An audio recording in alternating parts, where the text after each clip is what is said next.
Assalamualaikum warahmatullahi wabarakatuh. Ashamaa harka fuunee akkam jirtu hordoftoonni chaanaalii yuutuubii barsiisaa Jamaal warreen taatan.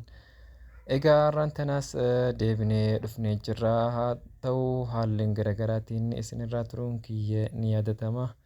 Tole egaa haa ta'u gaaffiiwwan namoota baay'ee irratti hundaa'uudhaan barnoota herregaa kutaa torbaffaa deebii gilgaala 7.2 isiniif dalaguu jalqabeetiin jira.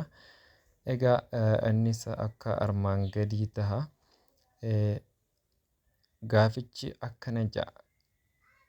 Barattoonni 60 nyaata jaalatan fedhii isaanii akka maqaa himan gaafataman. Fedhiin isaanii akka danaa armaan gadiitti yoo agarsiifame danaa kana irratti hundaa'uudhaan gaafilee armaan gadii deebisi ja'a. Egaa akkuma danaa irratti arginu kana danaan kana fakkaata. Kunis danaa geengooti. As keessatti barattoonni 60 kana keessaa dhibbantaan 25 shummoo kan jaalatanidha. Dhibbantaan 15 ammoo daabboodha. Dhibbantaan 40 buddeena. Dhibbantaan 5 burtukaana akkasuma dhibbantaan 5 muuzii. Dhibbantaan 10 akaayii akka kanatti adda babaanii jiran. Geengoon guutuun maal bakka bu'a ja'a. Kun fedhiiwwan nyaata barattoonni jaalatanii bakka bu'a. Karaa biraa chaartii paayii jedhama. Giraafii geengoo fi chaartii paayii ni jedhama. Gaaffii inni irratti jiruuf deebii kan ta'u geengoon guutuun maal bakka bu'a kan jiru fedhiiwwan nyaata barattoonni jaalatanii kan bakka bu'u agarsiisa. Baarratti immoo fedhii isaanii keessaa nyaata kamtuu seektarii guddaa bakka bu'a ja'a. Egaa kunis akkuma asirratti agarru bakka guddaa qabatee kan jiru fedhiin isaan nyaataaf qaban fedhii biddeenaati. Fedhiin biddeenaaf isaan qaban bakka guddaa qabatee jira jechuudha. Barattoonni parsantaan yookiin harki 40 maal jaalatanii? Biddeena jaalatanii jechuudha. Fedhii isaanii keessaa nyaata kamtu seektarii xiqqaa bakka bu'a ja'a. Seektarii xiqqaa kan bakka bu'u muuzaa fi burtukaanaa jechuudha. Maaliif muuzaa fi burtukaana yeroo hundumaa yookiin dhaabbataadhaan kan nyaatamu miti jechuudha. Dhaabbataadhaan yeroo hundumaa itti hajamanii kan nyaatamu biddeena jechuudha. Guyyaa hundumaa kan nyaatamu. Kanaaf barattoonni baay'een fedhiin isaaniitis biddeena ta'e jechuudha. Caarrattis maal ja'a fedhii isaanii keessaa nyaata kamtu seektarii xiqqaa bakka bu'a kan jiru isuma ammaadha. Muuziidha seektarii xiqqaa kan bakka bu'u. Daarratti immoo kofa kenname fayyadamuudhaan baay'ina barattoota akaa'ii jaallatanii shalagii ja'a. Egaa kofa fayyadamnee kofni kenname kan akaayiidhaaf kenname harka 100 keessaa jenna. Harka 100 keessaa dhibbantaadhaan dhibbantaa 10tu akaayiidha yoo ta'e barattoota 60 keessaa xaa yookiin bakka duwwaatu baay'ina isaanii jechuudha. Yoo ilaalle xaadhaan bakka buufanna. Baay'ina barattootaa san hin beeknu waan ta'eef 60 keessaa xaa jenna. 100 keessaa immoo parsantaa 10tu akaayii jaallata. Kanas gaamma qaxxaamura baay'ifnee gatii xaa barbaanna. Qaxxaamura yeroo baay'ifnutti asii 10 baay'isuu 60 jechuun 600 taha. Asii immoo 100 baay'isuu xaa gaafa jennu 100 xaa ta'a. Gama lachuutu xaa kophatti hambisuudhaaf 100 irraa asitti illee 100 irraa asitti 0 badee maaltu nu hafa? Xaa qofaatu nu hafa.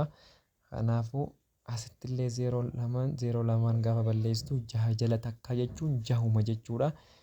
Kanaafuu barattoonni akaa'ii jaalatan baay'inni barattoota akaa'ii jaalatanii nama 6 qofaa jechuudha. Gara biraa nama 6tu akaa'ii jaallata jechuudha. Dhibbantaan immoo dhibbantaa 10 jechuudha. Mee karaa biraa baay'ina barattoota biddeena jaallatanii osoo jedhamee gaafatamne baay'inni barattoota biddeena jaallatanii akkamitti argachuu dandeenya? Dhibba keessaa barattoonni biddeena jaallatan dhibbantaadhaan 40 yoo ta'e, barattoota 60 san keessaa xaa jenna. Kanaas qaxxaamura hogguu baay'ifnu asiin dhibba baay'isuu xaa wal qixa ni ta'a. Dhibba xaa 40 baay'isuu 60 jechuun 2400 ta'a. Gama lachuu dhibbaaf asittillee dhibbaaf yoo hir'u 02 ni balleessti. Asitti kan nu hafu xaa qofa. Xaa gabbuufannaa xaan wal qixa. Asii 02 yeroo balleessinutti 24tu nu hafa jechuudha. Kanaaf barattoonni dhibbantaan 40 biddeena jaallatan lakkoofsaan barattoonni kun nama meeqaa yoo jenne warra duraan 60 san keessaa nama 24tu biddeena jaallataa jechuudha. Akka kanatti hunda isaaniitu dalaynee yoo walitti idaane baay'ina barattootaa 60 san argachuu dandeenya jechuudha. Kana jechuun kan 25 irratti argannu akkasuma kan 15 irratti argannu kan 10 illee argannee jirra. 10 jechuun barattoota 6 jenne 6 san ida'uu kan biddeena barattoota 40 dhibbantaa 40 irratti barattoota 24 jenne kan 25 argannuus akkasuma kan dhibbantaa 5 argannuus walitti idaanee meeqa nu dhufuu qaba? 60 san nu dhufuu qaba. Baay'ina waliigala barattootaa nu dhufuu qaba jechuudha. Egaa kun akka kanaa gaaffii lammaffaan akkana jedha. Barattoonni 720 mana barumsaa yoo deeman maal fayyadamanii akka deeman gaafataman. Chaartii faayii armaan gadii bu'aa deebii isaanii agarsiisu yoo ta'e kanneen armaan gadii deebisii jedha. Barattoota meeqaatu mana barumsaa yoo deeman taaskii fayyadama jedha. Barattoota meeqaatu gara mana barumsaa miilaan deema jedha. Egaa asirrattis amma miilaan kan deeman dhibbantaadhaan dhibbantaa 30, taaskiidhaan kan deeman dhibbantaa 10, baaskileetiidhaan dhibbantaa 15, gaariidhaan dhibbantaa 20,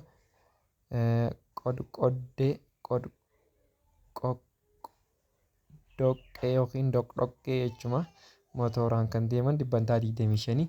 Egaa kanas mee kan gaafatamne barattoota meeqaatu mana barumsaa yoo deeman taaskii fayyadamaa jee kan taaskii fayyadamu kana argachuudhaaf waliigalli barattootaa 700 fi egaa waliigalli barattootaa meeqa 720 san keessaa kanneen taaskii fayyadaman hin beeknu xaadha haa jennu. Dhibbantaadhaan ammoo dhibba keessaa kanneen taaskii fayyadaman barattoota 10 jechuudha. Amma kana booddee 700 waliigala barattootaa san keessaa kan taaskii fayyadamu xaa jennee hin beeknu waan ta'eef dhibba keessaa dhibbantaadhaan ammoo dhibbantaa 10. Kanaaf qaxxaamura baay'ifnaa jechuudha. Kanaas xaa asii fudhannee xaa baay'isuu dhibbaa jechuun dhibba takka xaa ta'a. Akkasumas 720 baay'isuu 10 jechuun 7,200 ta'a. Amma xaa qofatti hambisuudhaaf jala dhibbaa jenna. Asittillee jala dhibbaa jenna. Xaan qofatti hafee jira. Asiis 02 ni balleessti. 72 arganne jechuudha. Kanaafuu barattoonni taaskii fayyadamanii deeman barattoota 72 jechuudha. Barattoonni miilaan deeman hoo meeqaa? Barattoota miilaan deemanii mana barumsaa dhaqan beekuudhaaf haruma kana deemnee fayyadamna. 720 kana keessaa hin beeknu xaa jennee jijjiiramaa bakka buufannaa. Haa ta'u dhibba keessaa immoo barattoonni taaskiidhaan deeman dhibbantaa 30 dhibba keessaa 30 jennee akkana barreessina. Qaxxaamura yeroo baay'ifnu qaxxaamura yeroo baay'ifnutti xaa baay'isuu dhibbaa jechuun dhibba xaa ta'a. Asiis 70 fi 720 baay'isuu 30 720 baay'isuu 30 jenna. Jara lameen gaafa walitti baay'ifnu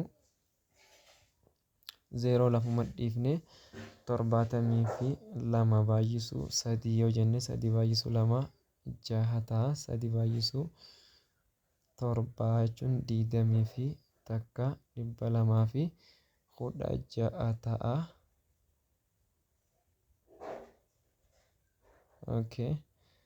200 fi 16 ta'a gaafa walitti baay'ifnu 200 fi 16 kana jechuun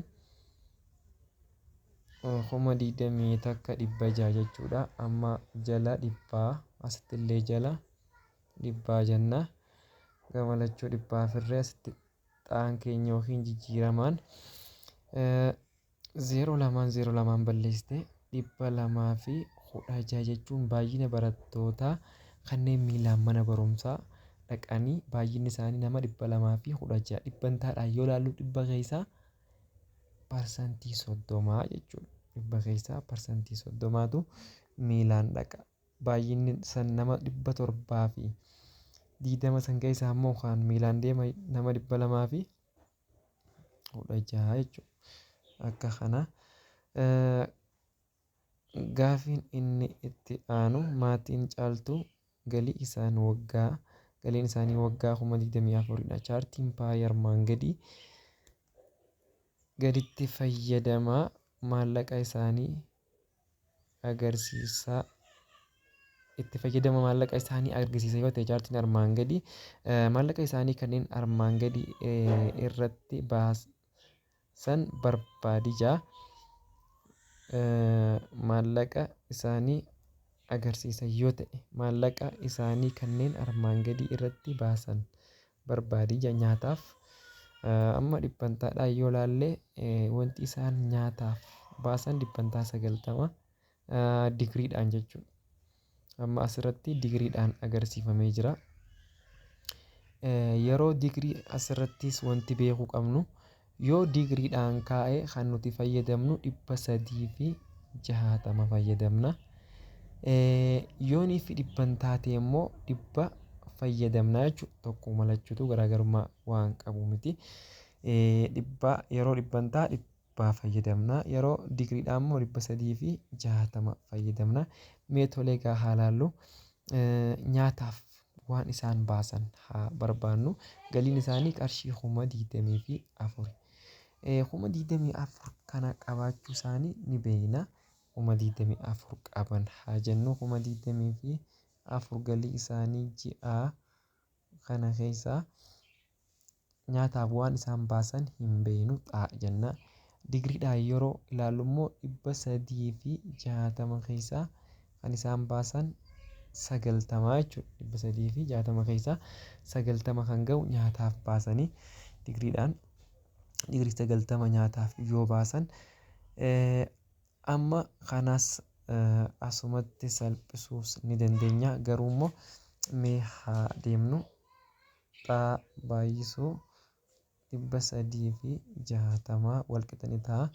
24,000 baay'isuu 90 yoo jenne asitti 360 ta'a.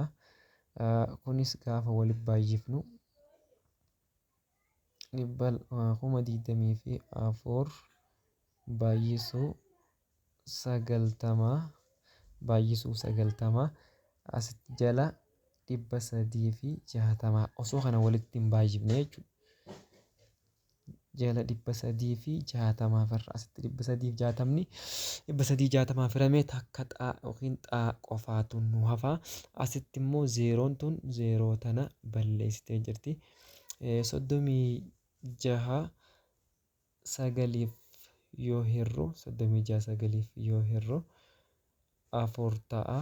Asitti 4tu nu hafa. 9 sagaliif yeroo hirru takkaan nu hafa asitti.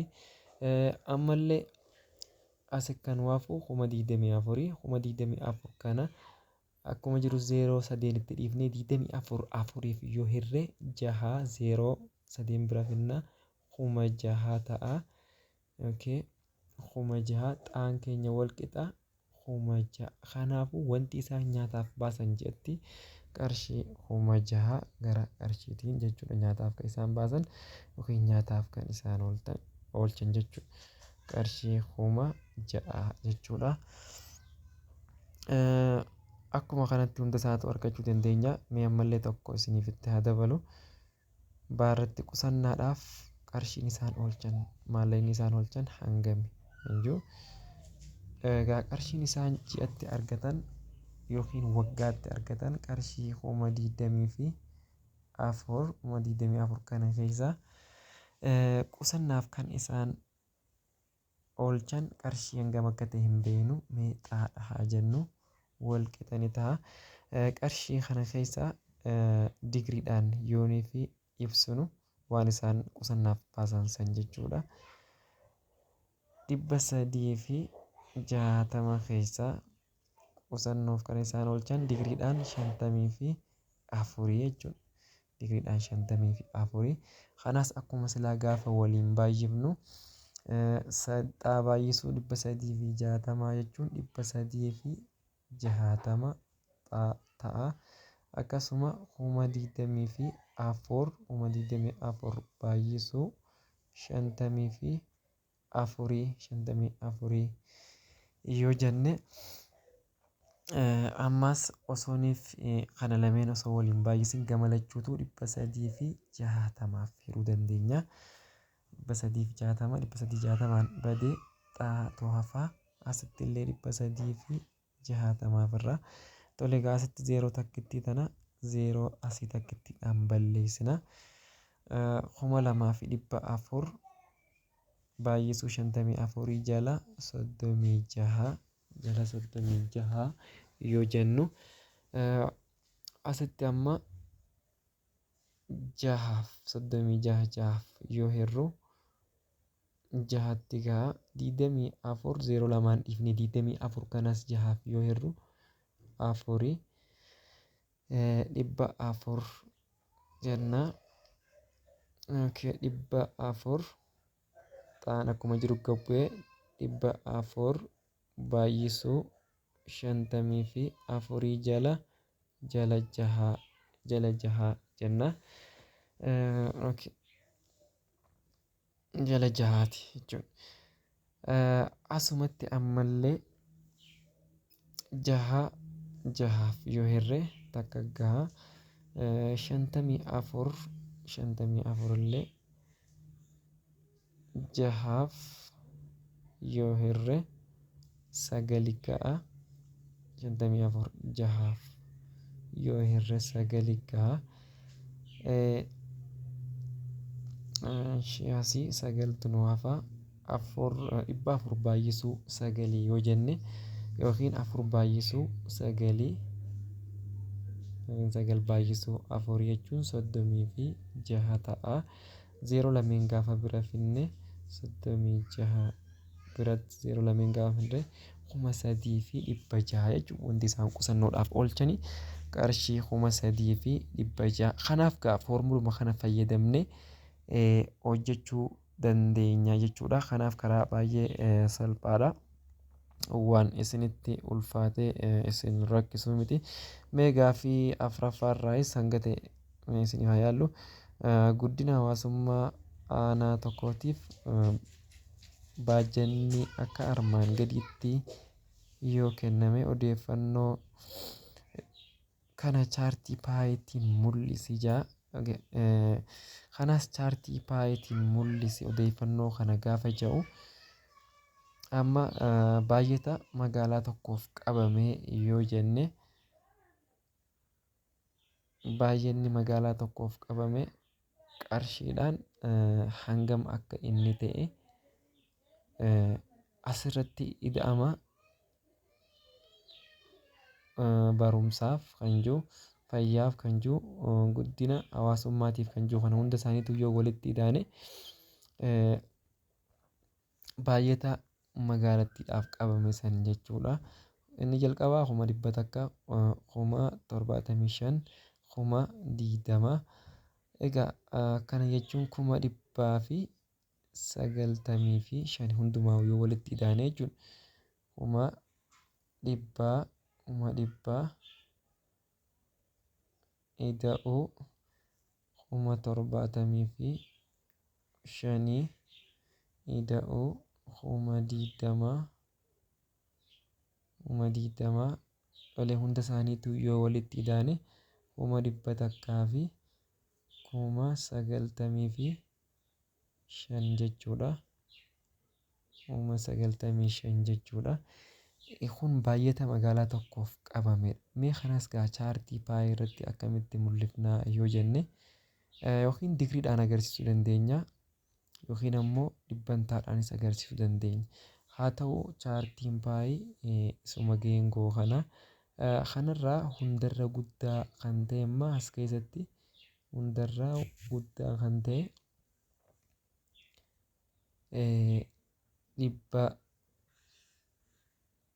100,000 bakka jiru kanatti hundarraa 100,000 hundarra guddaadha. Itti aanee immoo 70,000 kan jiru 75,000 isa fayyaadhaaf qabame 75,000dha. Itti aanee immoo xiqqaan 20,000 jechuudha baay'inni magaalaa tokkoof qabame. Kun amma lakkoofsumaan yeroo ibsine garuu kan nuti ibsuu qabnu digriidhaa fi digrii yookiin immoo dhibbantaadhaan ibsuu qabna. Egaa kanaafis 195 keessaa 195 keessaa 20,000 kan guddina hawaasummaatiif oolu yoo ta'e dhibbantaan ibsuudhaaf dhibba keessaa meeqa ta'uu qaba xaadha jenna. Akkanatti kanas qaxxaamura gaafa baay'ifnu qaxxaamura yeroo baay'ifnutti 20,000 baay'isuu dhibbaa wal qixa ni ta'a. Xaa baay'isuu asii yeroo waan nuuf bootaa waan naaf hin geenyeef xaa baay'isuu 195 195 yoo jenne amma asii xaa keenya kophatti hambisuudhaaf gama lachuutu maaliif irraa 195 irraa jechuudha. Asitti illee 195 irra. Kanaaf waan silaa asitti gatii xaa jennee argannu san maaliin keenya dhibbantaadhaan keenya jechuudha. Yookiin parsantaadhaan keenya waan silaa asitti yeroo kana hirre amma 195 irraa asitti illee 195 ni hirraa jechuudha. Asimma zeeroon sadeen asiin zeeroon lameen asii balleessitee takkitti illee tana balleessitee asitti 2,000 jala 195tu nu hafa. Amma shaniif hiruu ni dandeenya. Asitti qonna 25 afur 400 kanallee 195 shaniif yoo hirre 19 shaniif 3 33 hafa. Afur 45 ta'a 45 shaniif gaafa hirre 9 30 fi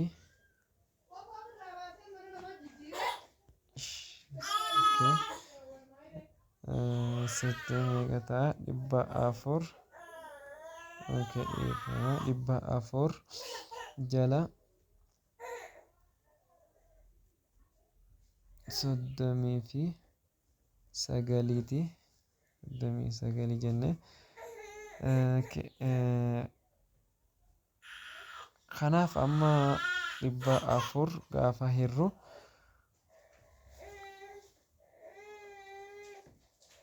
tole sadiif ni dandeenya. Kana sadiif meeqa ta'a? 13 ta'a. Dhibba afur sadiif asumatti yoo qoodne sadiif takka gaha takka 13 sadii 13 dhibbaa fi 30 jala 13